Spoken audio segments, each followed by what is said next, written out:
again and again. Start and finish, yes my camarade. Kandizi huku yakabuda mzai, saka ndinokutendai vangu amai, makandichengeta ndikakura kudai, hope hazina ndima vanangu inzwai. Mama pachosa zvakaoma, tinotoshuwira odai ndichikona. Every day mama zichikona, namo matambudziko zvakandisona.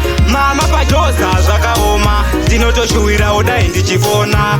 Every day mama zichikona, namo matambudziko zvakandisona.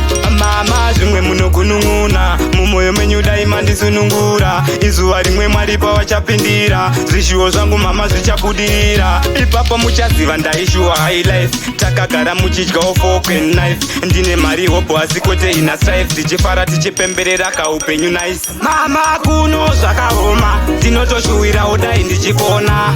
Every day mama zvichikona, namo matambudziko zvakandisona. Mama pachosa zvakaoma, tinotoshuwira odai ndichikona. Every day mama zvichikona, namo matambudziko zvakandisona. Muna mato wangu kuna Mwari wangu, dai mandichengetera mai vangu. Zvishuwo ndine hope mumoyo mangu, nekutenda zvichabuda sekuda kwangu.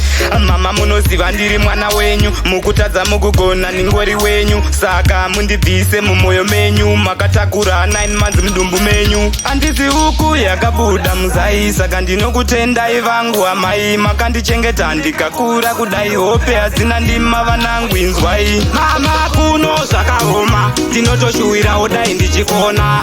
Every day mama zvichikona, namo matambudziko zvakandisona. Mama pachosa zvakaoma, tinotoshuwira odai ndichikona. Every day mama zvichikona, namo matambudziko zvakandisona. Mama zvimwe munogunun'una, mumoyo menyu dai mandisunungura. Izuva rimwe Mwari pavachapindira, zvishuwo zvangu mama zvichabudirira. Ipapo muchaziva ndaishuwa high life, takagara muchidyawo fork and knife. Ndine mari hope asi kwete ina strife, tichifara tichipemberera kaupenyu nice. Mama kuno zvakaoma, tinotoshuwira odai ndichikona.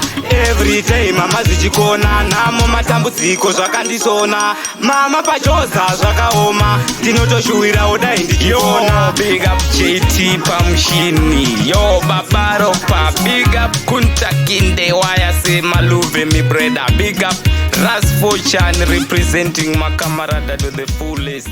Boom boom, straight out a strand with